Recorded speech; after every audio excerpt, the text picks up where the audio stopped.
Okay, we are going to skin a ringneck pheasant today for mounting. Usually when birds are coming out of the freezer and when we thaw them out, they're a little bit stiff, and basically because they've been sitting in the freezer for a while, and when they're thawed out, they still need to be exercised and relaxed a little bit. So I get the wings, legs. Neck is usually floppy and relaxed usually, but legs, because of their tendons and also the wings, they need to be a little bit stretched up and down, so they get relaxed. When we are skinning, we're not dealing with a stiff animal. Okay, in the first part of this video, we're going to cover skinning the head. That's where I usually start the skinning process anyway. Pheasant head, comparing to other birds, is a little bit smaller. When we want to skin them out, we just got to be a little bit more careful. So I try to zoom in as much as I can with my headlamp. I hope it's not too exposed or overexposed for you to see. If you enlarge your screen, you should be a lot better in terms of viewing it.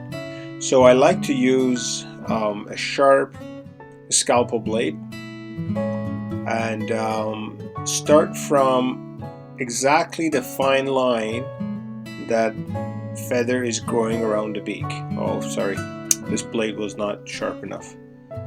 Just changing the blade. So basically there is a line separating the beak from the feathers, and that's a little bit of a skin exposed right there, and that's exactly where you want to make your incision and do the separation cut.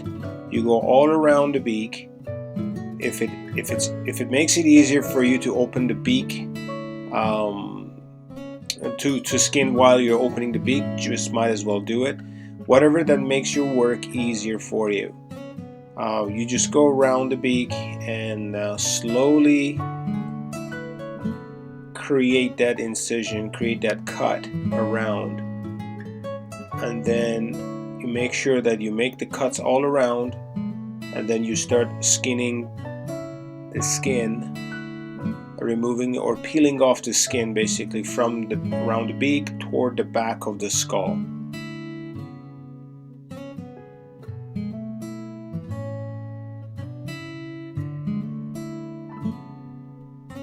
Yeah, sharp scalpel blade would be a great help here.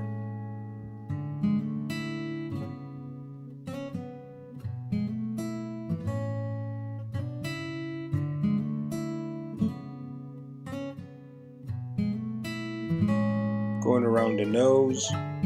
Right now I'm just creating the incision.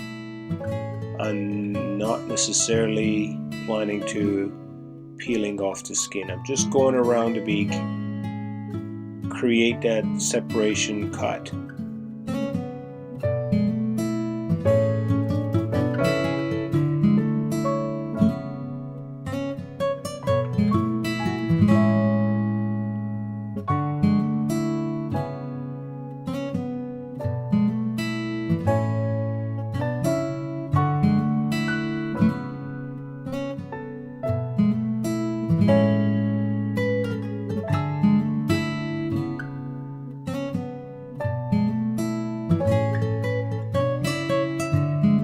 You'll find that there is a lot more skin than what you imagine, and just make sure you just follow the feather line, and because feathers on bird skins are growing in patterns and tracks, so it's not like fur on animal that kind of like, it grows on every spot.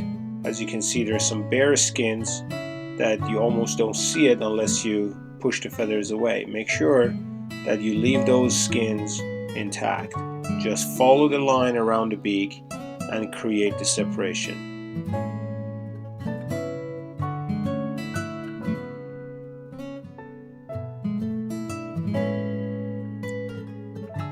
Now that we've made the circle all around the beak, made our incision or separation cut, Now what we're going to do, we're going to start peeling the skin slowly back.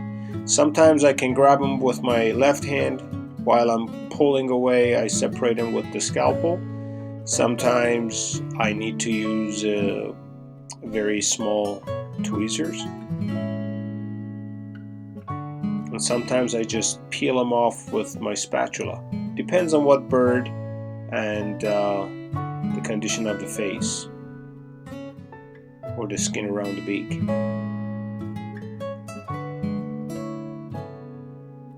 It's a pretty delicate work, which is why I like it. I really like tedious, delicate works.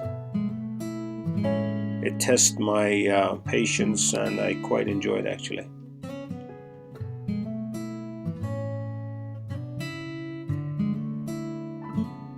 This pheasant, as you can see, was captive raised pheasant, but it was released again in southern Alberta, and it was hunted.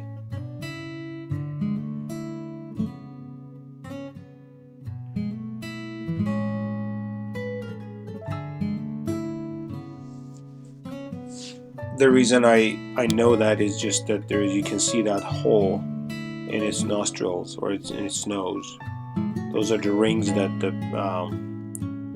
they put around their beak so they don't get into a fight with one another in the pen.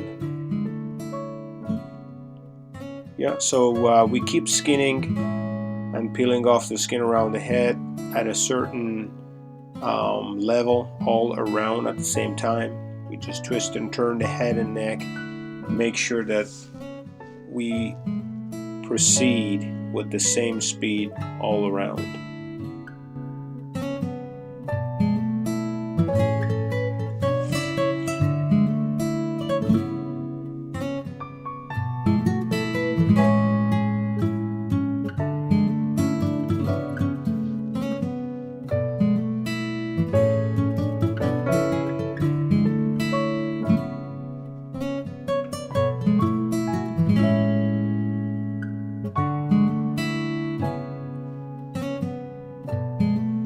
Just got to take your time and make sure that you're not putting any hole or any cut in the skin. Just slowly peeling it away.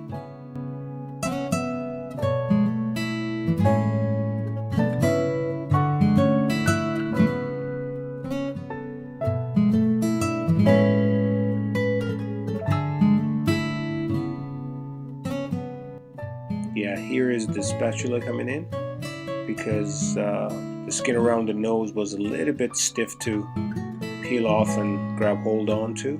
You can easily push it off or use your spatula to do the separation.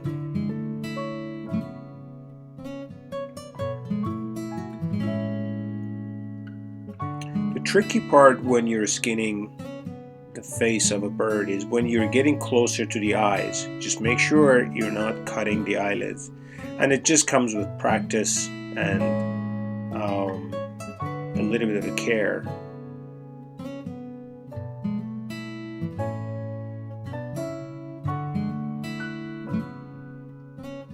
When you're skinning, if you get used to keeping your blade closer to the body, that will ensure that you're lowering the chances of pushing the scalpel through the skin if you lose the sight of that edge that you're skinning. Just to be on the safe side, always try to make your blade movement closer to the body of the animal rather than the skin.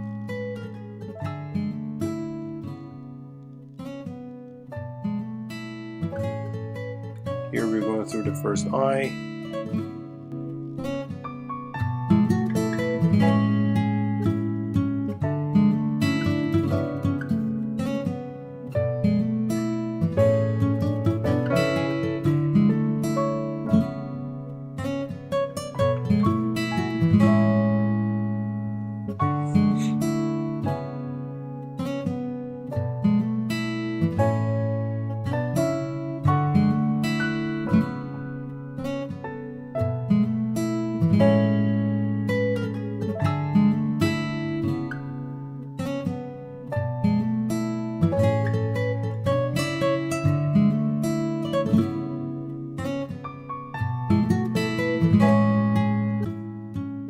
the first eye is almost totally skinned out.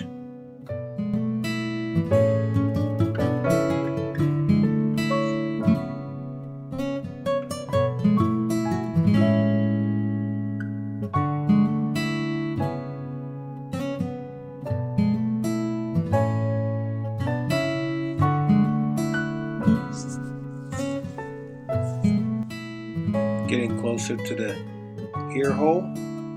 Now it's separated.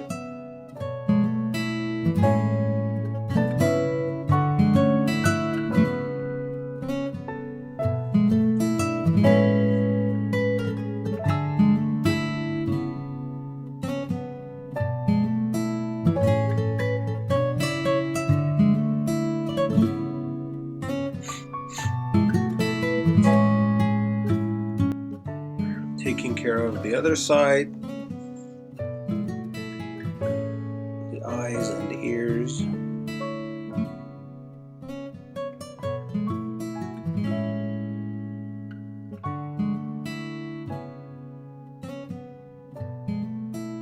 Now the skin, the head is totally skinned out, and I like to cut the skull off the neck and just leave it as is. We'll continue on the second part of this video, which is the skinning the whole body.